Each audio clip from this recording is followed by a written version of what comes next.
Bismillahirrahmanirrahim. Assalamualaikum warahmatullahi wabarakatuh. Alhamdulillah wassalatu wassalamu ala rasulillah wa ala alihi wa sahbihi ajmain.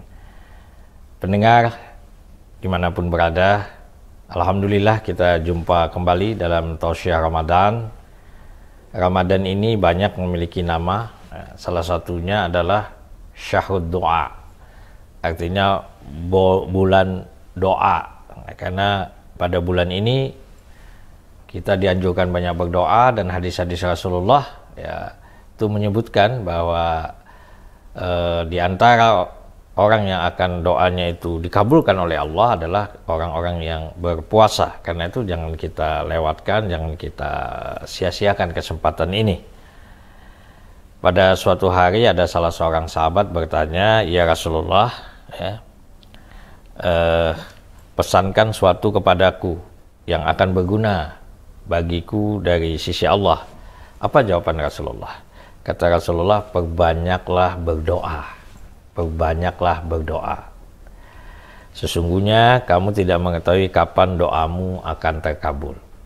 Nah, jadi ini ternyata amalan atau pesan Rasulullah yang sangat berguna. Perbanyaklah berdoa. Sesungguhnya kamu tidak mengetahui kapan doamu akan terkabul. Hadis riwayat Imam At-Tabarani. Sering banyak orang juga bertanya, saya sudah sering berdoa ya, tapi kenapa doa-doa saya kok belum dikabulkan Allah? Untuk itu kita mari introspeksi. Barangkali ada hal yang belum kita penuhi dari syarat sebuah doa yang dikabulkan. Kalau kita menyimak hadis Rasulullah, ternyata yang paling pertama harus kita tengok adalah makanan yang masuk ke tubuh kita, sumbernya ya. Nah, itu bisa menjadi penghambat doa. Seorang sahabat bertanya kepada Rasulullah, namanya ini Sa'ad bin Abi Waqqas. Dia berdiri dan berkata, "Wahai Rasulullah, berdoalah kepada Allah agar menjadikanku orang yang dikabulkan doanya." Jadi ada seorang sahabat, Sa'ad bin Abi Waqqas, mohon kepada Rasulullah mendoakan supaya dia ini menjadi orang yang doanya itu makbul, dikabulkan Allah. Rasulullah lalu menjawab, "Wahai Sa'ad, perbaikilah makananmu, maka engkau akan menjadi orang yang dikabulkan doanya. Demi zat yang nyawa Muhammad berada di tangannya, sungguh seorang hamba yang memakan sesuap makanan yang haram dalam perutnya, itu tidak akan diterima amal ibadahnya selama 40 hari.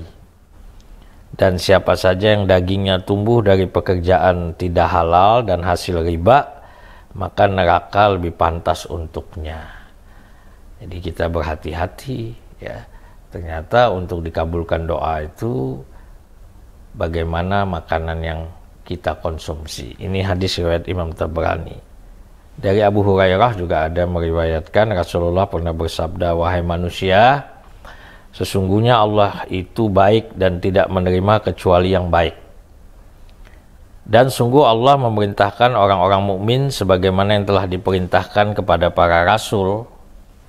Lalu Allah berfirman, "Wahai para rasul, makanlah hal-hal yang baik ya. Bekerjalah dengan benar. Sesungguhnya aku maha tahu dengan apa yang kalian kerjakan. Wahai orang beriman, makanlah hal baik yang telah kami berikan pada kalian."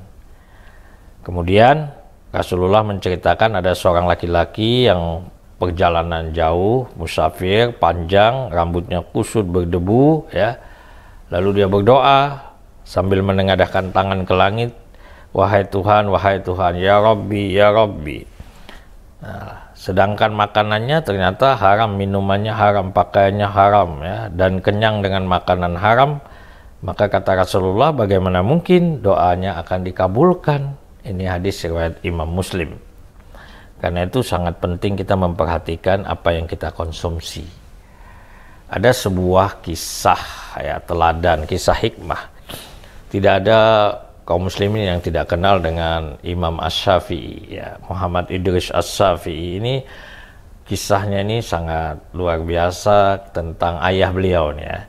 Jadi dulu sebagai seorang pemuda, ayah beliau ini ya, yang dikenal dengan nama Idris bin Abbas ya rahimahullah, dalam sebuah perjalanan menyusuri ya mungkin ada semacam sungai ya, atau kadang-kadang semacam aliran air irigasi gitu, dia melihat ada buah delima yang sedang mengapung terbawa air, lalu dia tangkap. Nah, karena dia lapar, dia langsung buka, dia makan ya, tanpa pikir panjang, karena melihat makanan sedang lapar, dimakan.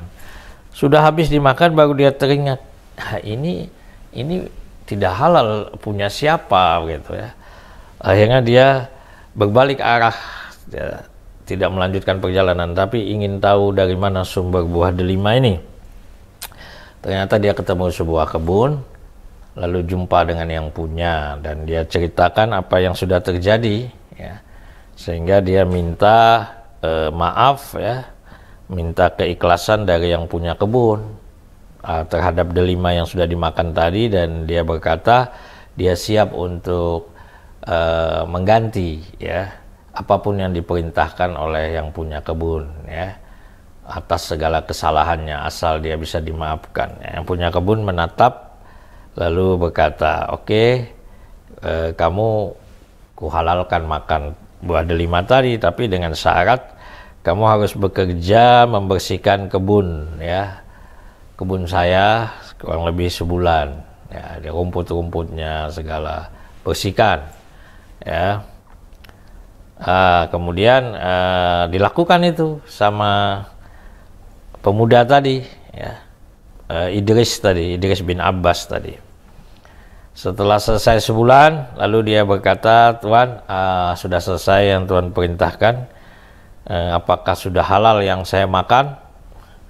Kata yang punya kebun tadi, satu lagi baru bisa kamu halal terhadap apa yang kamu makan. Apa itu Tuan? Kamu harus nikah dengan putri saya. Nah, tapi putri saya itu dia buta ya. Dia buta, dia juga tuli, dia bisu, dan dia lumpuh.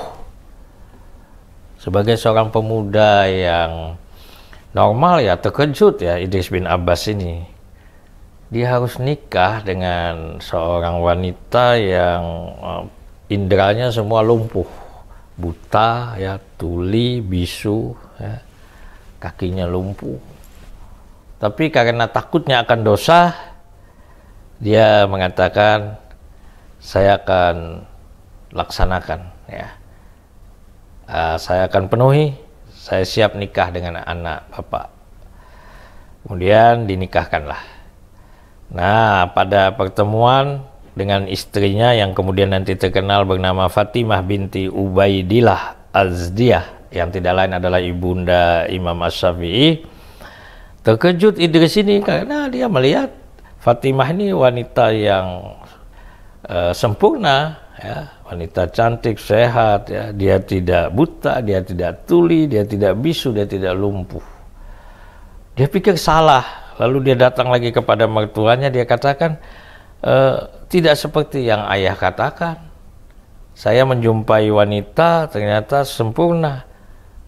Kemudian ayah mertuanya mengatakan, engkau seorang laki-laki soleh, aku tidak menyia-nyiakan kesempatan ini ya, untuk menjadikan kamu menantuku.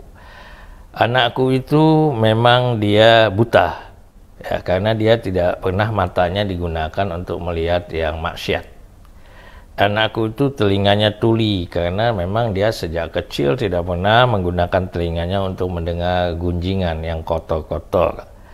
Anakku itu memang bisu dia karena lisannya tidak pernah digunakan untuk menggibah, mencibir ya, menjelekkan orang.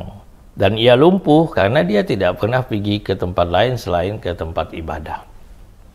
Inilah tamsil yang luar biasa yang kemudian lahir dari pasangan ini, seorang putra yang kemudian nanti sangat terkenal ya di dalam dunia fikih, yaitu Imam Asy-Syafi'i. Nah, saudaraku seiman yang dirahmati Allah, jadi persoalan sumber makanan ini menjadi sangat penting ya, menjadi sangat penting untuk kita perhatikan. Nah, di samping itu ya, doa-doa ini juga kata Rasulullah dalam hadis lain, akan dikabulkan kalau kita berdoa pertama tidak berdoa untuk dosa, ya. Jadi berdoa untuk perbuatan dosa itu tidak akan dikabulkan Allah. Mau mencuri berdoa dulu mudah-mudahan dimudahkan dalam mencuri, ini nggak bisa, ya. Mau korupsi berdoa dulu supaya nggak ketahuan orang, ini nggak bisa. Jadi pertama berdoa itu tidak untuk dosa. Yang kedua, ya, doa tidak akan dikabulkan kalau doanya itu memutus tali silaturahim, memutus kekerabatan.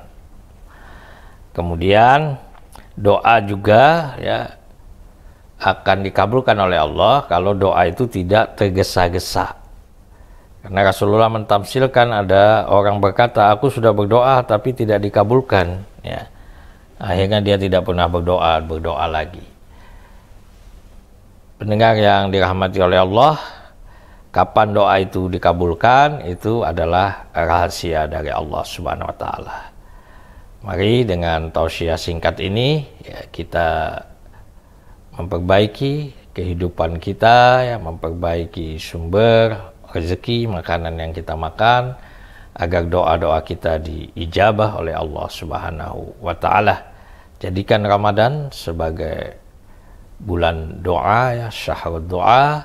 Jadikan kesempatan kita sebagai orang yang berpuasa, diberi Allah fasilitas untuk banyak berdoa, maka terus berdoa. Doa itu ibadah. Doa itu ibadah, itu yang paling penting kita pegang. Jadi setiap kita berdoa pasti kita dinilai sebagai beribadah. Persoalan dikabulkan atau tidak itu hak prerogatifnya Allah, ya. Tetapi setiap kita berdoa sesungguhnya kita sudah beribadah. Dan Rasulullah mengingatkan, orang yang tidak pernah berdoa itu orang yang sombong, ya. Jadi jangan sampai kita jatuh kepada orang yang sombong. Bahkan kata Rasulullah sampai kepada tali terompah atau tali sepatu kita yang lepas itu, yang putus, berdoalah untuk tali sepatumu yang putus. Ya, padahal soal tali sepatu kan soal biasa, tapi begitu hal kecil pun kita tetap disuruh berdoa. Mari kita selalu hidup dengan doa. Semoga Allah melindungi kita. Subhanallahi wa bihamdihi, subhanallahi wa bihamdika, asyhadu an la ilaha illa anta, astaghfiruka wa atubu ilaik. Assalamualaikum warahmatullahi wabarakatuh.